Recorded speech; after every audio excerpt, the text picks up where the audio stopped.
দিদি ভাই, তোকে যা যা বললাম তোর মনে থাকবে? একেবারে ডাক্তার দিদি, এতবার করে বলতে হবে না। বেশি করে জল খাবি, টিফিনটা খেয়ে ওষুধটা খেয়ে নিবি।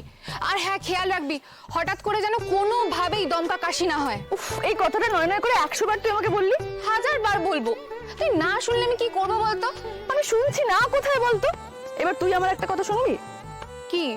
আমি এত সহজে মরছি না, তোর বিয়ে না দেখা পর্যন্ত তো নাই।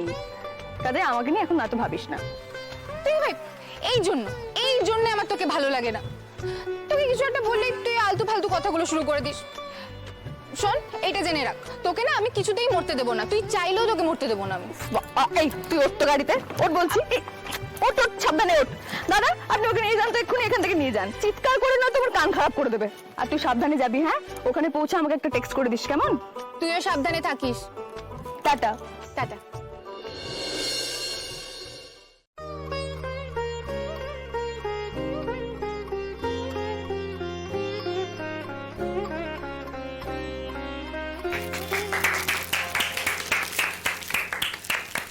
Welcome back Raipurna. এটা আমার জন্য?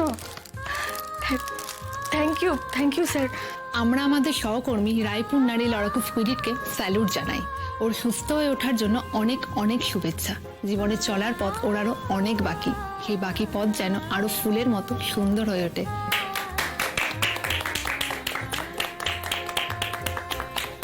রায়পূর্ণা, আপনি কি কিছু বলতে চান? স্যার, আমি আপ্লুত। আমি কি বলবো বুঝতে পারছি না স্যার। আমি শুধু সবাইকে ধন্যবাদ জানাতে চাই। থ্যাংক ইউ মধুরিমাদি, thank you Chandra, thank you Debjani. আর স্যার, আপনাকেও থ্যাংক ইউ। এতগুলো দিন আমাকে ছুটি দিয়ে পুরোপুরি সুস্থ হওয়ার সুযোগটা আপনি আমাকে দিয়েছেন। Thank you. আপনার মতো একজন ভালো এমপ্লয়ি আমাদের অফিসের অ্যাসেট, রায়পূর্ণা। তাই আমরা যখন জানতে পারলাম যে আপনি এতটা গুরুতর অসুস্থ, তখন আমরা সবাই মিলে মিটিং করে যা সিদ্ধান্ত নেওয়ার নিয়েছি। আপনার সিনিয়রেরা আপনার সমস্ত কাজ করে দিয়েছেন, তাই আমাকেও আর আপনার জায়গায় অন্য কাউকে রাখতে হয়নি। আমি সত্যি ভাবতে পারছি না স্যার আমি কি বলবো। এখন শুধু আমি সবাইকে কৃতজ্ঞতা জানাতে চাই।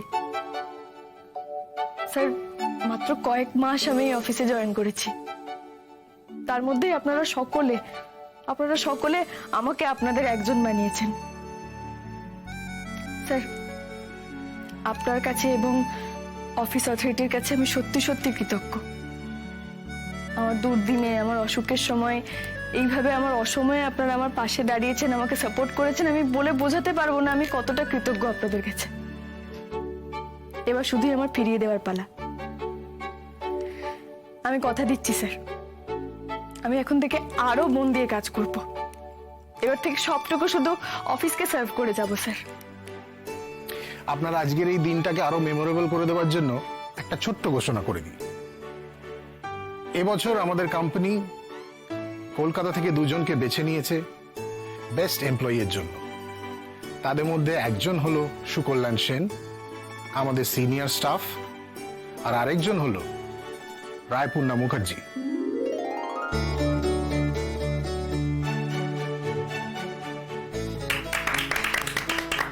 কংগ্রাচুলেশনস রাই, তোমাকে অনেক অনেক অভিনন্দন। এটা সত্যিই খুব ভালো খবর। স্যার, আমি অ্যাওয়ার্ড পাচ্ছি?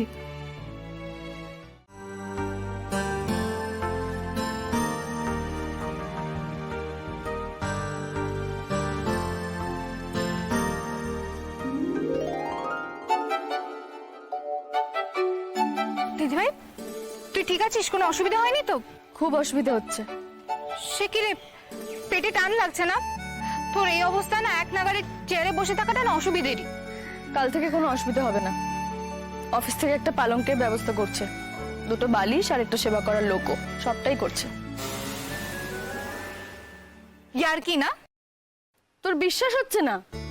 তুই গিয়ে আমার অফিসের বসের সঙ্গে কথা বল। দেখ, তারপরে যদি ওরা তোকে মাথা খারাপ ঠাওরায় তাহলে কিন্তু আমার দোষ না। দিদি ভাই, নো ঠাট্টা। এমনিতেই তোর একটা প্রবলেম চেপে রাখার টেন্ডেন্সি আছে। প্রবলেম না চেপে রাখিস না। প্রবলেম হচ্ছে কিনা সেটা আমাকে খোলসা করে বল। দরকার হলে ডক্টর সরকারকে দেখেই একেবারে। বাবা রে বাবা, এই নিজেকে ছুঁয়ে বলছি আমি। আমি একদম ফিট ছিলাম, আমি কিচ্ছু লুকোচ্ছি না তোর কাছ থেকে। ওষুধগুলো খেয়েছিলি? হে মাতা রানী, আপনার আদেশ অমান্য করলে যে কুরুক্ষেত্র যুদ্ধ বেঁধে যাবে সেটা কি আমি জানি না? অফিসে থাকাকালীন 3বার তুই আমাকে ফোন করেছিস, 3বার আমি তোর ফোন ধরে ঠিক এই প্রশ্নটা জবাব দিয়েছি স্রোত। ভাই ঢং করিস না, তোকে মনে না করলে বোধহয় ওষুধগুলো খেতিসই না।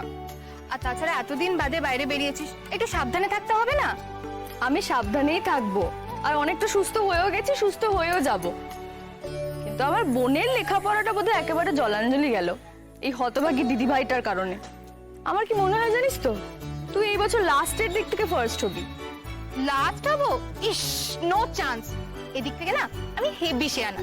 এই লাস্ট মান্থের সেমেস্টারেও আমার সব থেকে ভালো নাম্বার এসেছে, যাকে বলে টপ করা। তুই জানিস কিঞ্জলা রাত্রে কি বলছিল? ওরা তো বলছিল আমার হ্যাবিট হয়ে গেছে ফার্স্ট হওয়া। হেভি হিংসা করছিল আমাকে। তুই টপ করেছিস, কই সেটা বাড়িতে কাউকে বলিস না তো? ধুৎ, এতে আবার বলার কি আছে? বাবা, বড্ড অচেনা হয়ে যাস মাঝে মাঝে, তুই জানিস তো। কিন্তু আমার যেরকম তোকে অল্প কিছু হলেই অনেক কিছু বলার থাকে, এখনো যেরকম একটা কথা বলার আছে, কিন্তু ভাবছি তোকে বলবো কিনা। তুই যা শুরু করেছিস, যেরকম সব কথা সিক্রেট রাখতে শুরু করেছিস, আমারও তো সেটাই করা উচিত, তাই না? দিদি ভাই, গাড়িটা এসেই গেছে, গাড়িতে উঠে বাকি কথা বলি।